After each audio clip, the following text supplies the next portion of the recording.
Cimoooooooo! What's going on, guys? It's Cimo. So recently we've been getting a lot of news about Link Vrains Pack 3 coming out in Japan and some of the cards that are going to be contained within the set. And when you hear Link Vrains Pack, you obviously think about some of the crazy, absurdly busted Link monsters that we've gotten in the past, and this video is going to be covering one in particular, Union Carrier. Yes, when I first read Union Carrier, I thought this card was absolutely insane, and the more I started to learn and understand how the card functions, it's actually even better than that. I'm not kidding. So we're going to get into it, but before we do, if you're going to be in the Dallas-Fort Worth area on November 23rd and 24th, come on down to Pro Play Tour Dallas and join our $2,000 cash prize pool event. Only 20 bucks to enter. If you get your invite, you're invited to the $10,000 Invitational taking place in January. And on Sunday, we're having a 3v3 case tournament for Chaos Impact. It's going to be a blast. We're going to be live streaming the event, and I'll be there doing live stream commentary coverage, of course. So links are in the description if you want to pre-register, and I hope to see you guys there. So without further ado, let's go ahead and get right into it. So Union Carrier is a light machine Link 2 effect monster with 1,000 attack and arrows that point down and to the right. And it has an effect that reads as follows. It requires 2 monsters with the same type or attribute to summon.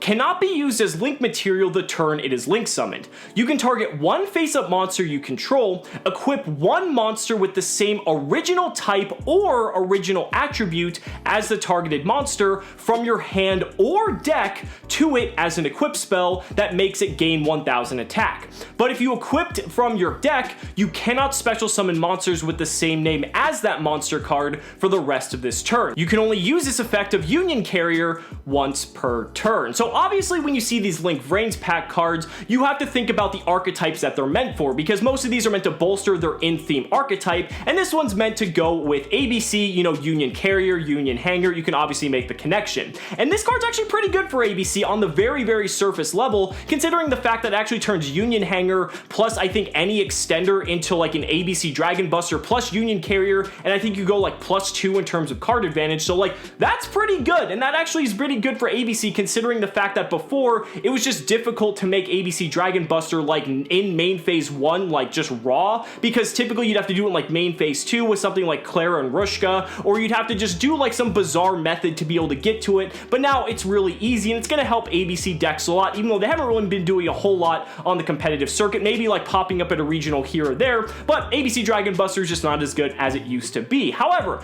that's just on the very, very surface level when it comes to Union Carrier, and I wanted to just kind of get that out of the way because I know some people are going to mention that. When you start to dive deep into Union Carrier and understand how powerful its effect is, you realize that this is a deceptively powerful card. Some cards you read them and you understand right off the bat they're insane. This one I think is a little bit hidden in just how powerful it truly is. So let's go ahead and talk about the effect. It says in the effect that you have to target a monster you control, and then you equip from either your hand or deck a monster that has either the same original type or original attribute as that card that you target. What you have to realize though is that you don't have to equip a Union monster to a monster you control. It doesn't specify a Union monster. It can be anything. And so when you see and understand that, the possibilities really start to open up here, especially when you look at it in the context of a card like, oh, I don't know, Dragon Buster Destruction Sword, which is a card that maybe 2% of you watching this video may actually know about. And for those of you who don't know, there's a little piece of text on the card that reads, while this card is equipped to a monster you control, your opponent cannot special summon monsters from the extra deck. So if you happen to be playing an archetype that's comprised of either dark attribute monsters or dragon type monsters, which happen to be 2 of the most popular types of attributes and or types in the entire game, then at any point you can make a Union Carrier, equip the Dragon Buster to the monster of your choice, and then you have a one-sided Vanity's Emptiness that's going to just completely shut down your opponent. That seems pretty good to me, and I think that's going to change a lot of people's perception about this card once they realize that this is the potential potential that a card like this has. And if you're not really fancying going after your opponent's extra deck, you can use something like Wizard Buster Destruction Sword, which reads, while it's equipped to a monster you control, your opponent cannot activate the effects of cards that are in the graveyard. So if you're going up against a deck like Salamangreat or against a deck like Orcus, you know, it actually seems pretty good having a Abyss Dweller that's not even technically Abyss Dweller, but it just comes at the cost of running a Union Carrier in your extra deck and playing one of these in your main deck. And the thing is, you don't have to play Wizard Buster in your main deck. You can side deck it, and then when you know you're going first, you can just throw it in when you're going up against any of your graveyard-centric matchups, do your whole play, go into your Union Carrier, equip the Wizard Buster, and then your opponent's probably going to scoop 9 times out of 10 because they're not going to be able to out that, considering they're not going to have access to their graveyard. So that seems pretty powerful in its own right, but let's go ahead and take it to another level. What's one of the most popular dark attribute-based boss monsters in our current metagame? Oh, I don't know, a card like Thunder Dragon Colossus, perhaps. And so what you can do is, in any instance where you might make something like some Summer Summoner in a pure Thunder deck, you can actually just make Union Carrier instead. You can have your Colossus on the field since you've most likely discarded a Thunder monster that turn. You have your Colossus in your Union Carrier, you target the Colossus, equip the Dragon Buster Destruction Sword, and not only can your opponent not special summon from the extra deck, but they're also not allowed to add cards from deck to hand, and also Colossus is protected from its own effect. So that seems pretty oppressive and pretty powerful. But that's just one angle to approach this card from, because another way you can look at Union Carrier is that it's actually like a Foolish Burial. Now you're probably questioning, how is it a Foolish Burial considering the fact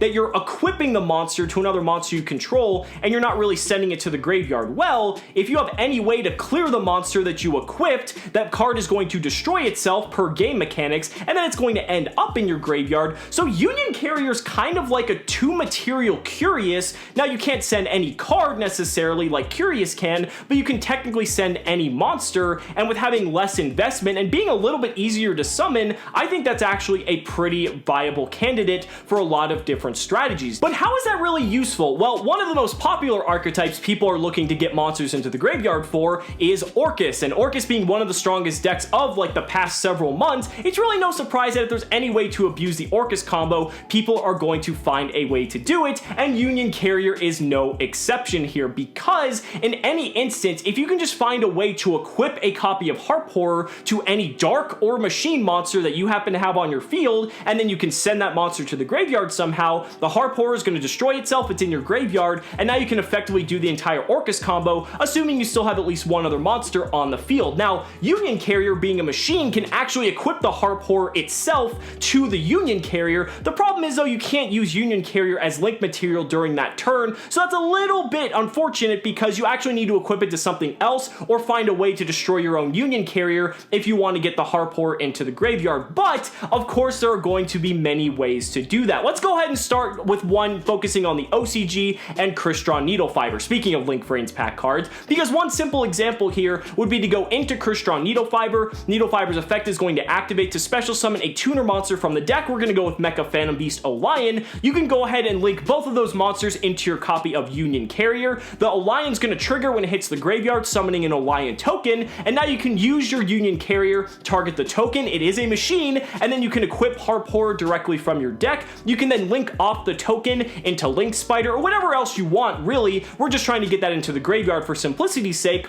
But now you have it in the graveyard, you can go ahead and use Harp Horror, banish it to summon Nightmare, use Nightmare and Link Spider to make Galatea, and you effectively have your full Orcus combo. And what's really cool about this too is because now we have a card like IP Masquerena, you can actually take advantage of the Union Carrier during your opponent's turn, because Union Carrier just can't be used as a link material, during the turn it's summoned. But on your opponent's turn, it's fair game. So effectively with the Orcus combo now, you can end on a board of like Masquerena, Union Carrier, and Orchestrated Babel in your field zone, and that means you can immediately on your opponent's turn at any point use the IP Masquerena plus the Union Carrier to go into a Link 4 like Topologic Bomber Dragon, Topologic Zeroboros. You can go into Nightmare Unicorn, and that gives you a wide variety of different plays and interaction during your opponent's turn. But then you also have the follow-up Orcus plays by being able to do stuff like Resurrecting Girsu to send cards to your opponent's graveyard. The potential there is endless, endless, and I think this actually bolsters Orcust in an indirect way, but that again just shows how powerful a card like Union Carrier really is. And I know I'm talking about the OCG here with Crystron Needle Fiber, but there's ways to do similar combos here in the TCG without it. I think there's a combo with like any Burning Abyss and Fiendish Rhino Warrior that effectively like ends on the same board. And then I think if you have an extender, you can like end with like Beatrice in addition to that. So that seems pretty good. And I'm sure once time has passed, remember, keep in mind this, I'm talking about this card a day after it was announced. Given a week or two, maybe even a month, people are going to find ways to abuse this card. Anytime there's a way to effectively Foolish Burial any monster into the graveyard, especially while Orcust is going to still be in the format, or if there's ways to abuse it like I mentioned earlier, using the Destruction Sword cards from the Buster Blader archetype to either lock down your opponent's extra deck or prevent them from using effects in the graveyard, this is just barely scraping the surface with how powerful this card is, and I'll be damned if this card does not see competitive play, because this is probably going to be one of the strongest cards coming out of Link Vrains Pack 3. I will make that claim right here and now. So guys, that's gonna go ahead and wrap up this video though. Let me know down in the comments what you guys think about Union Carrier, and if you have any cool combos with the card that might see competitive play. I'd really love to hear your thoughts. Thank you guys so much for watching the video. Be sure to like the video as always, subscribe to the channel for more amazing Yu-Gi-Oh content, and if you found this video helpful, consider supporting me on Patreon or becoming a YouTube channel member, because just by showing your support in any way that you can, you're investing in my ability to continue bringing you amazing Yu-Gi-Oh content. So thanks so much again, and we'll see you next time.